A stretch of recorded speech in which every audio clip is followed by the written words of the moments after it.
Imagine a 3-week almost relationship. A few dates, a sudden spark, and then it's over.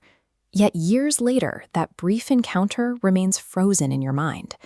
Compare that to a healthy 3-year partnership that reached a natural conclusion. You processed the grief, moved on, and rarely look back. This creates a strange imbalance. A fleeting connection shouldn't command more mental real estate than a long-term bond, but for many of us, it does. We often assume this persistent longing means the connection was uniquely profound or that we lost a soulmate. When the intensity of the grief outlasts the history of the relationship, the focus has shifted. The mind has moved past the person and begun obsessing over a specific psychological state they activated.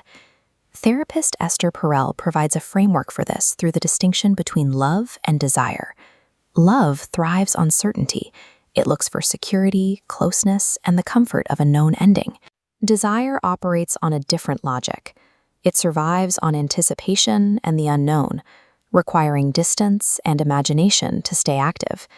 An almost relationship functions as a permanent open loop. Because the story never reached a conclusion, the brain's imagination continues to write new chapters indefinitely. Longing is raw psychological energy. It is a mechanism designed to keep possibility alive, allowing us to envision a version of ourselves that feels more vibrant. While traditional theory links attachment to childhood survival, adult longing often involves a deeper layer of the self. This is the emotional operating system at work. Beyond seeking simple connection, the nervous system functions as an identity-seeking engine. We subconsciously seek out partners who help organize our internal sense of self. We become attached to the specific emotional states another person triggers, the sensation of being chosen, understood, or finally whole.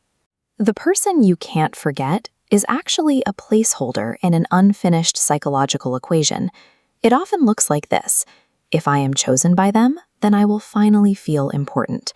Or, if I am understood by them, then I will finally feel complete. The relationship served as a vehicle to answer these unresolved questions about your own value.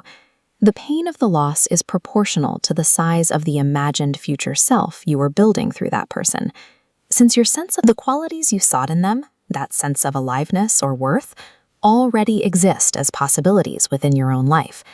These states were activated by another person, but they reside within you. You balance the equation by shifting the source of that possibility.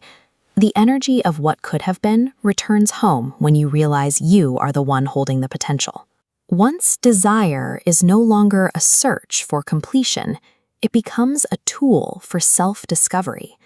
Emotional freedom arrives when the mind stops trying to finish an old story and starts writing a new one. The source of possibility was never the other person. The unlived life you were grieving was your own, waiting to be fully lived.